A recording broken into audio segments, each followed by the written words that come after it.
There's something powerful about the journey of leadership, the daily steps, the long-term vision, and everything we learn along the way. Welcome to Leadership Labs, where we explore these journeys with the incredible leaders of Aurora Public Schools. In each episode, we hear from those who are helping guide our district toward Destination APS, sharing their stories, their challenges, and the lessons they've learned along the way. Today, I'm joined by Garrett Rosa, Instructional Director for Network 5, our most tenured instructional director, in role since 2018. Before supporting principals, Garrett was the founding principal of Vista Peak Prep, led it to a performance rating, and APS runs deep in the Rosa family. His immediate family members include APS employees, his much better half, that is, alumni also of the system, and a current student as well. Mm-hmm. So let's explore Garrett's journey from deciding to become an educator to now shaping the next generation of school leaders. Garrett, welcome to Leadership Labs. Thank you, Jesus. It's an honor to be here. Tell us a little bit about who you are and what your role as instructional director for Network 5 looks like. Great.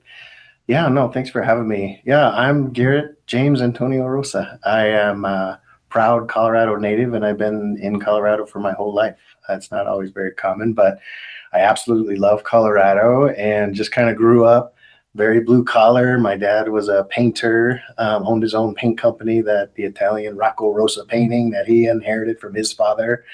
And that was just kind of what I thought was in the cards for me, kind of growing up, kind of in Thornton, kind of North Denver area was where I kind of grew up, and went through schools and had some experiences that I didn't really understand at that time, I don't think, but I just knew that we got away with a lot in high school, and I wasn't having to learn a lot, and I was still getting good grades, and I just thought it was cool at the time. But what I didn't realize was I was part of a system that was not designed to ensure that students could shape their future and their path forward. And that kind of set the trajectory for everything that came after that, becoming a teacher and all of those pieces, all the way to my role now, which is my favorite role I've ever had. I feel like it's just so amazing because I get to work with school leaders. And so it's almost like I could still be kind of a teacher based on some of the mistakes and lessons that I learned in the past.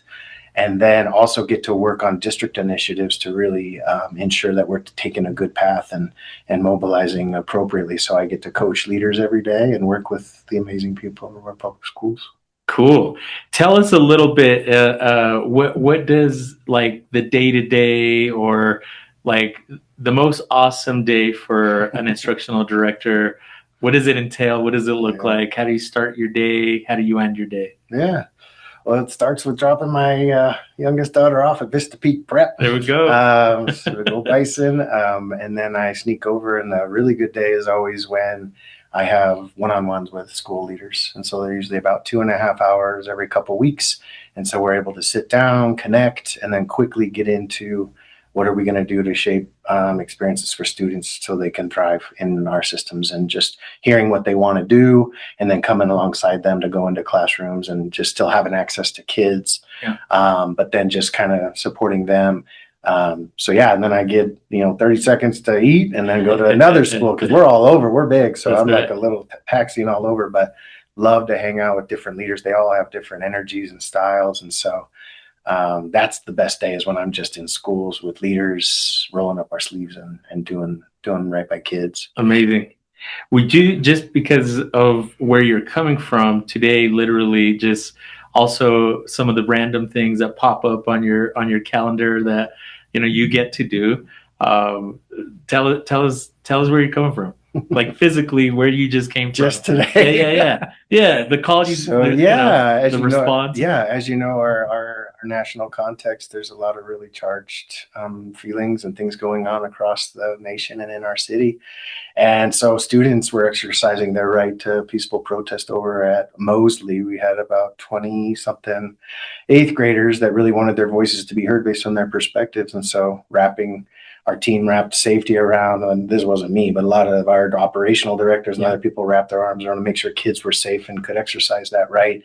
And I was coordinating communication to families to make personal calls to make sure they know that their kids are being taken care of. But yeah, so just like you name it, and it might happen. Like anything that has to do with keeping kids and doing right by kids, like anything could kind of happen. And that's actually the way I like it. I get bored.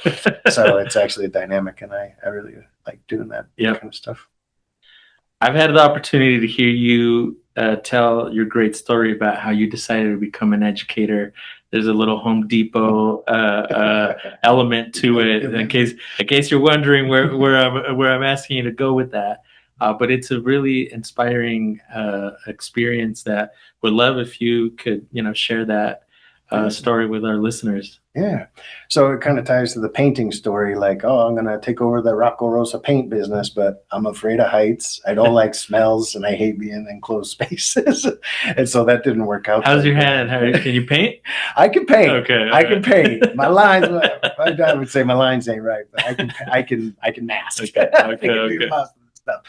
But essentially when that fell through, I was like trying to figure out now what am I going to do with myself, because my plan A was gone. And so I went to Home Depot, and at the time they really had a lot of respect for tradesmen and women and would pay quite well. And I knew how to lay ceramic tile and paint. So I started in those departments, and all I wanted to do was drive the forklifts and get the cool merit badge every time you could drive the bigger machines. And I was like, that's all I want to do. And so I was doing that forever. And then one day, James Young, he was my department chair, walked up to me. He's this really cool, like gregarious, redheaded guy, just a house. And he walked up and said, I feel sick. I'm going home. You're teaching the kids clinic. And I'm like, I'm not. No, those are the kids. That's your thing. And he's like, it's your thing today. I've done a lot for you.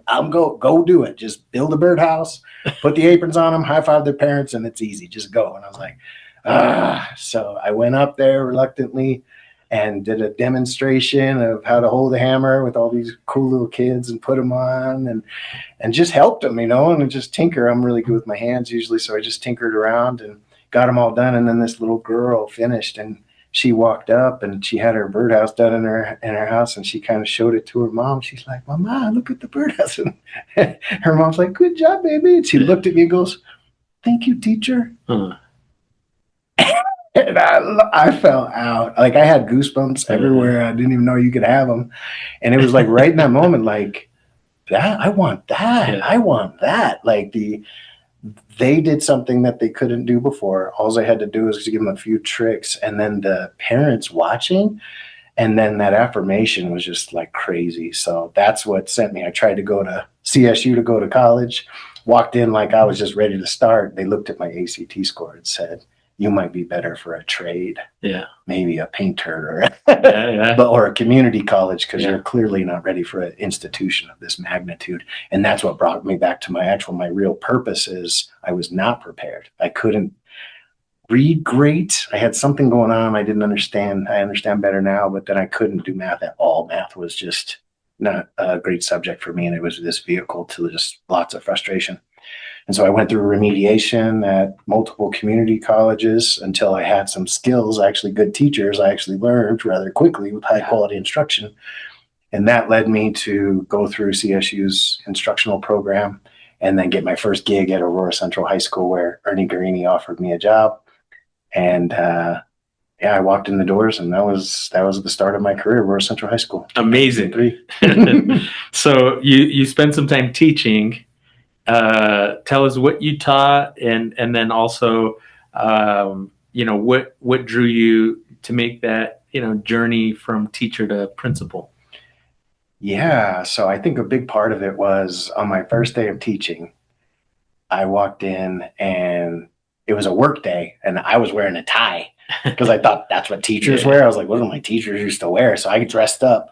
Everyone else is in sweats because they're setting up their rooms and getting messy. Right. And I stood there feeling like I didn't belong. You were in the tuxedo. I looked absolutely silly, but I looked across the room and I was like, I don't know none of these cats. Oh my God. But I saw what the guy who hired me, Ernie Guarini, he's an Italian guy, and he's pointing at me.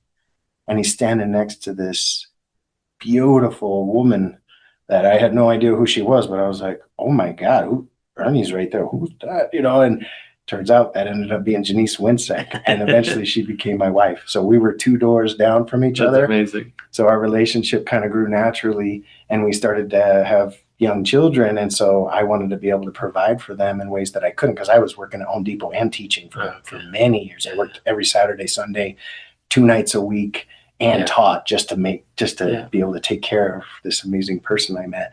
And so that partly was the motivation. And I was told by my mentor, Dean Steckline, that you have something, like you get people to move and you're a good teacher. Have you ever considered your teaching or your principal license? And so he literally put it in my lap. He's like, they meet over there at ESC2 and there's a teacher and you just got to go and you should go. I'll mentor you. And I was like, let's do it. Yeah. And so that set my trajectory towards leadership. But I think it was really meeting Janice that centered me as a person, and then having a family just emboldened my purpose, not only for my own gaps in education, but to serve my daughters and to start to create schools that I would, be proud of them. Absolutely. To be part of one day. Speaking of, you were the founding principal of Vista Peak Prep. You led it to a performance rating. Very few educators get the honor and the privilege and the opportunity to found a school. Yeah. What was that experience like, and what did it teach you about leadership? That was the hardest thing I ever did. Yeah. And most rewarding. A bit. Like, it was supposed go hand in hand. It was supposed to be the innovative school. There's no blueprint. We don't want you to do anything that the rest of the district's doing. We want it to be seamless. P20 education was the big thing. The governor at the time was talking about seamless education. And so I was like, I need young, innovative teachers. So I was hiring all these first year, second year teachers without any predisposed mindsets. And just had no models. The teaching was not good. But through just we were in it together. There was a lot of support at the time, but slowly we started to build capacity in leaders. And so we had our ILT that really helped to shape everything. And that was the first lesson I learned, is I can't carry this on that. That's right. That African proverb, if you want to go fast, go alone. If you want to go far, go together. Yeah. And we had to learn to go together. And we kind of built it just piece by piece and connected more. It was really heady. I struggled with the heady part of school, but I was good with my hands. And I felt like that was missing from schools. And so we integrated a lot of CTE programming that was really important at the time, and just balanced the head, the hands, and the heart and as the center of real world relevant learning. And so that was the spark. But it took a while for us to get pretty good, but it was great when we kind of got it launched and grew over time. You name dropped already a little bit, but thinking of those key mentors, what are some of the or who are some of the folks who either helped to prepare you or influenced the leader that you've become? Oh, wow. Yeah, I think Yvonne Davis was my first principal when I was at South Middle School as an AP, and she taught me HR. She was in HR, so she taught me due process and all of that, the other operational stuff. And then Dean Steckline was a big one. He taught me data. Kathleen Shiverdecker taught me to be fierce, and was really just exactly what I needed at a really hard time in my life. Rich Patterson was by our side the whole time. He was my job when I was in there. Wow. And so he was really, really helpful. And Craig Lyle is just somebody that I've always respected and learned from. And he was we were right there together the whole time shaping that thing. And so now I got the honor of working for him. And so he's always been somebody that I looked up to. Amazing. So you've been an instructional director since 2018, making your most tenured ID. I know that Dr. Toussaint joined you at the time, but she's in a different role now. Right? She's in a different role. That's right. She's the ED. You've been holding it down. A polite way to call me old, huh? No, it's true. I've been around. What brought you to this role, and how has it evolved over the years? Yeah, running high school is no joke. I think it was worth every bit of it, but there came a point where actually my daughters Ella and Maya were marching through the system because I actually opened the P8 in the first year and then the high school the next year. And then we ran across between thinking that was a real good idea until it wasn't, until I kept leaving my lunch in the fridge over there and I didn't eat. And so they were marching through and it just kind of felt like the right timing because like people, again, Kathleen Shiverdecker saying, you have influence, you can broaden it. You have young kids. She saw a little bit of the wear that was coming and affecting my health a little bit. Not in negative ways, just it's so stressful, for so long to sustain it. And we were growing so much that she encouraged me to apply because they were kind of reorganizing the district a little bit at the time into communities and said, I think you could compete. And so I did. And so it was really the draw of maybe working a little bit more, kind of stepping back and being a little more behind the scenes because being up front is great. I don't mind it, but just stepping behind great leaders, learning from them, and then bringing them to the next level of precision. There's just something about it. It's like not having to be up front, but seeing somebody do something really amazing. And it's just like a proud parent thing. So absolutely. Watching a kid in theater or something, just cool. That's right. What would you say is the difference between leading a school and supporting principals who lead schools? And if anything, what has, and you are probably no longer surprised, but as you think back to 2018 when you were new to the role, what surprised you about the difference? Oh my God. So when you're in a school, it's like a speedboat. You grab your ILT and you say, we're going to Chicago or we're going to this, and you can really like turn it on a dime. And like when you got the right people and you got the right conditions and trusts and tools, you can go. That's right. And then I took that mindset into this job and jacked it up big time. Like the first couple of leaders I met, there was a few leaders that were kind enough to give me like direct feedback because I started showing up to people like, well, this is what I did and look what we did and read this and check out this data. And that did not go very well. I learned that I actually, in this role, I have to really get to know the principal and what really makes them tick and then come alongside. And I have to be able to pivot for a brand new principal and what they need. Right. And we have some of the best leaders in the state. So like to even sit next to them, I was intimidated, but the power of asking the right question to really skilled people is what I had to learn. And actually my questions actually became feedback and advice, but it's just something in the power of the question that really hits the heart of where the leader's at based on what they've shared with you. And so I think that was the biggest thing because as in a district, we're like the Titanic because you can turn the wheel all you want. That don't mean we're going to be moving anytime soon. That's right. So, and it's out of like protection for the larger system because we impact so many amazing families and schools that if we make a mistake, there's a much bigger implication. Absolutely. And if we do something great, it can really be profound. So we have to be really careful. Absolutely. I would say. Over the years, as I've gotten to know you, you've taken on various other duties as assigned, including helping me with our late start pilot this year. How do those additional kind of side projects inform your work with leaders?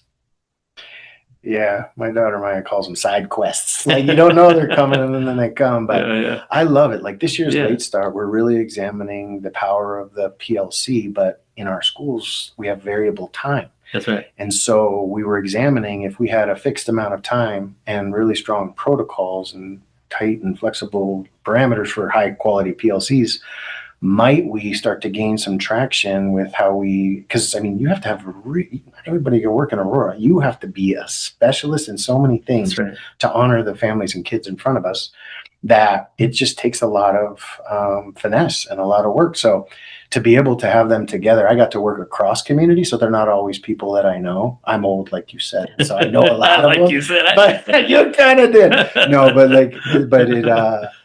then I get to work with them and see what they're doing and just study and support, come alongside again. But then I learned that when I see them doing great stuff, I can just bring other leaders alongside. And it became kind of like, let me shape a mental model of what could be. And so that project became really, really cool, just to understand the function of time, but then the quality and doing it across networks and to maybe what could lay the groundwork for what could start to enhance the current greatness that's going on in our PLCs. Yep. That kind of stuff. It just feels big, and I like that feeling because it feels like the reach is farther. Absolutely. Yep. Garrett, tough question. At least principals say this is a tough question, and I want to push you to think about, in your role as a instructional director and as a learning community director, what's been your proudest moment in the role so far? Oh my God. I think there's probably been a lot, but that's why it's hard. Yeah. COVID was hard, but no, next thing you know, I got the superintendent saying, hey, you and your team are essentially going to work with health services and nurses to ensure the safety and health protocols of opening up an online school and ensuring safety protocols are with precision. Side quest. I'm like, side quest. But that was so scary. But immediately I'm just working with different specialists to take that knowledge in. And so the fact that we opened up our own online university and hybrid models, began to teach the tools that we take for granted today. We weren't using video conference the way we were. You could barely, it was there. I don't know if we were using it, but now it's like commonplace and things, the residuals, I call it, of COVID. Yeah. But the fact that we made it through that together and everyone was safe on our watch. I know there were families that were deeply impacted, but we're just hearing stories of death, and that was really scary for us. And to know I was even connected in a small way as part of a team doing that was scary. But when we got to the end of it and kids were back in school and the dots on the ground slowly started to fade away of the 6-foot reminder, I was just proud that we could mobilize. So it kind of showed we can kind of do anything if we really need to. Yeah. Which is that just speaks to who's an APS. Absolutely. You have the unique perspective of having been a founding principal. Now you supervise principals, hire principals. We just wrapped up a search for a new school. Help us with a little bit of insight. When you're making that tough recommendation for those final two, what are you looking for when hiring a new principal? Well, I'm looking for what their community is looking for. I usually come in with the kind of pressure test at the end, but we always lay out critical attributes. And so if it's a new school, it really matters where the school's at in the season. If it's an existing school, then they may need cultural leadership. They need instructional precision. So that sets the profile. But for a new school, year zero is, can you mobilize a whole community and get them behind something that may have moved their thoughts about what school they were even going to go to? So it's like a community organizer, an inquirer. You need somebody that has operational savviness. Ideally, they have experience, because it's hard to learn the principalship. It feels little jump from AP to, but like you said, it might be 6 feet away, but it's a big difference carrying the weight of the principalship. So I think that ability to have somebody that's an instructional leader that has been successful as a principal, operational prowess, interpersonal ability to talk to realtors and reset the ethos for what we're doing out here, that's a unique skill set. And but we had just an amazing group of people that came to try to do that. With our growth, we're going to need more of them. That's right. And so we have a lot of leaders out there with that unique skill set. So those are some of the things that we look for. And just somebody that has a lot of energy, man. That's right. I know what it takes, and you got to sustain yourself. So somebody who can set boundaries for their families to make sure and keep them the main thing. That's right. But also open up set the stage for a whole community. Right. For any educators who might be aspiring to the principalship, or maybe they don't know that they're aspiring to the principalship yet, what guidance would you give them about preparing for that role? So we've got teachers who might be listening. What might they do as a teacher to prepare them for that first AP role, or even a dean role, or a teaching partner, or we now have our culture climate coordinator roles. What might prepare them to take the leap into some leadership? I mean, one of my mentors always said, just rock the spot you're in. If you're a teacher, then collaborate with people around you to be the best teacher in the department. Be hungry to learn, unlearn, and relearn That's from a book. That's not my thing, but like that's or something. Yeah. That's a beautiful mentality to have, so you don't get fixed in your ways, Right. especially as fast as things are changing. And so I think rock that spot as a teacher and be the best that you can. And then sometimes they'll go to like the teacher leader and things like that. That's Yeah, yeah. important. But at some point in the journey, side questing to be a dean, like to be a great principal, you gain a lot of respect and understanding when you're a principal, when you can speak what it's like to be a dean, because those people are little gifts to us, man. That's the people that do it well, do it great, but it's hard. It wears on you to see kids hurting and letting their behaviors know in sometimes the most unloving ways. But they if they took a side quest there, that really equips you with due process and some of the HR things that I learned from Von Davis on accident. But like those are critical to the role, because it is you're like a manager. Absolutely. You're like and then some people do side quests into like instructional coordinator, so they can see the coordination behind the scenes of how the support schools. That's not always necessary, but I think just something that gives you a balanced operational, behavioral, cultural leadership with instructional leadership, because just one alone it won't be what it takes to really do what we need to do on both ends. Yeah. I agree. All right, we're gonna shift into the leadership playlist, which is my favorite part of the conversation. I don't know how you're gonna answer this. This is something that is a new learning for me. I have no idea what your musical interests include. So which songs would we find on either your most played list or on your recently played list? Oh, wow. See, I'm all over with music, but I grew up with Tribe Called Quest, Kool Moe Dee, Beastie Boys, like that. Outkast. That was kind of my foundation for all music. But I also loved artists like Dave Matthews because I played guitar. Cool. So I really love Dave Matthews. He just put out this song that's it speaks to kind of some of the things going on right now. Would be cool. But I've been kind of dorking on Stephen Wilson Jr. He's a kind of a poet and a shy dude. He's kind of just an eclectic dude, but he wrote a version of Stand By Me, which was probably one of my top 3 movies of all time. And it's a haunting version of that song. And if you listen to it and what he does with his other music, I love storytelling, and he can tell a story, and just with the stripped down nature of who he is, just looks like, an old Western guy that you just want to talk to on the porch and just play it. Stand By Me, Stephen Wilson Jr. I probably listen to it every other day or something. It's haunting. That's amazing. I'll have to check it out. Yeah, it's really good. Cool. Yeah. Thank you for that. Are there any books or resources that you would recommend to folks listening?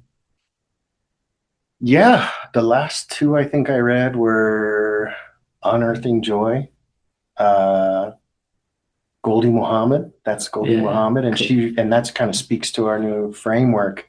And she designs from the students out, and it's not about fancy curricula all the time, but really start with the student and build it out with the tools you do have, which is amazing.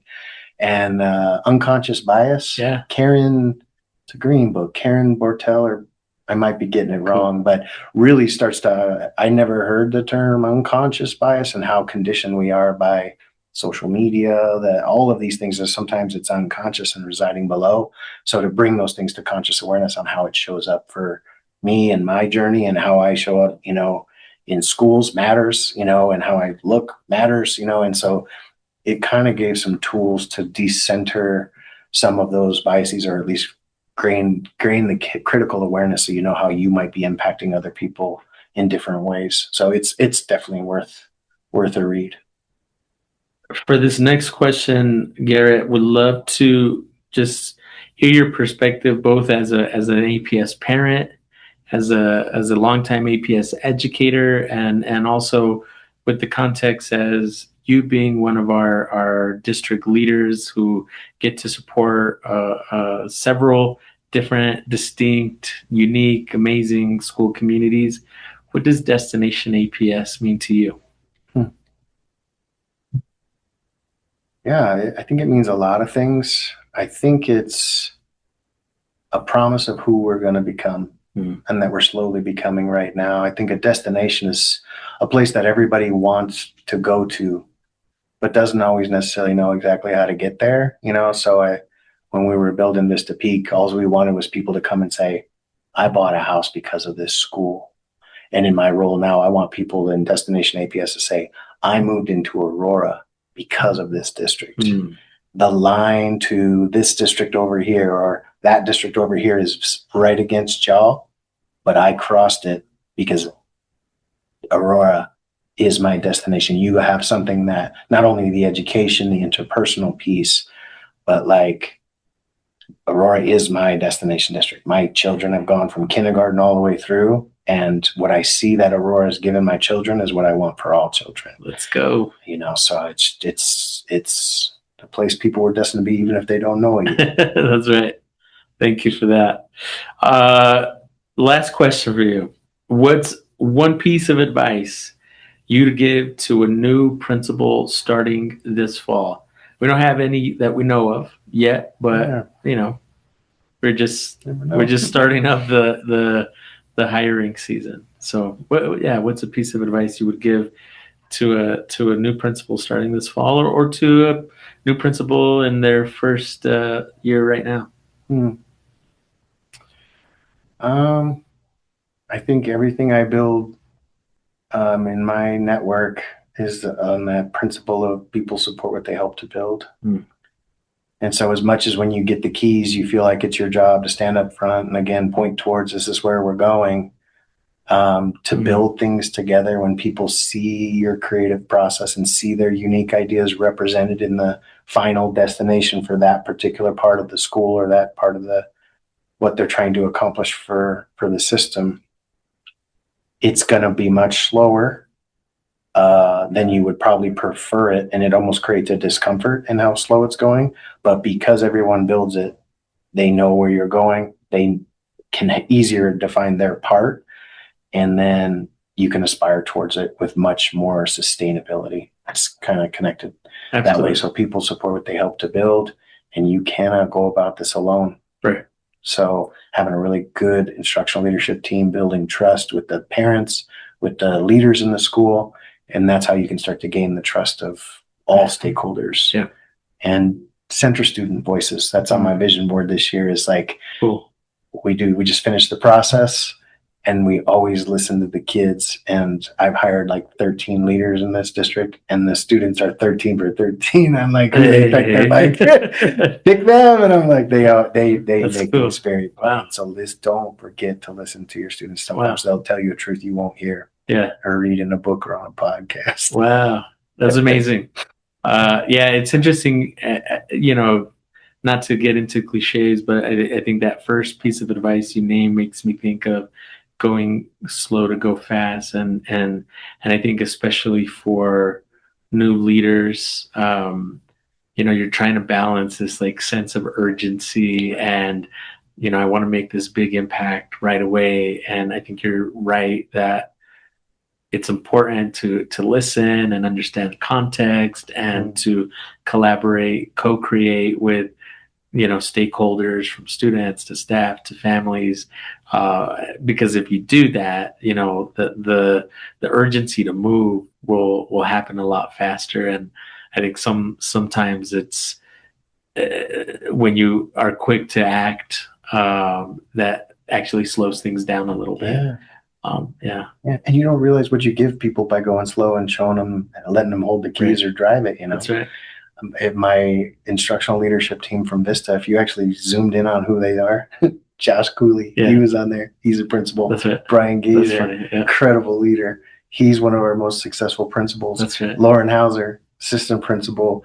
Craig Lyle is my boss now. It's amazing. Yeah. Like that is, it was kind of an accidental pride that I had in that when you slow down to be right there with people, let them feed into you and try to feed what you've learned into them, they take it with them, and you never know what they're going to do with it. Absolutely. And so it's kind of a cool thing. That's amazing, Garrett. Thank you for sharing your journey with us, from your decision to go into education to founding Vista Peak to now supporting principals across Network 5. Your leadership demonstrates what's possible when you're committed to building both leaders and schools and the leaders who run them. Your insights about preparing for the principalship will be super helpful, I think, for aspiring leaders who are listening.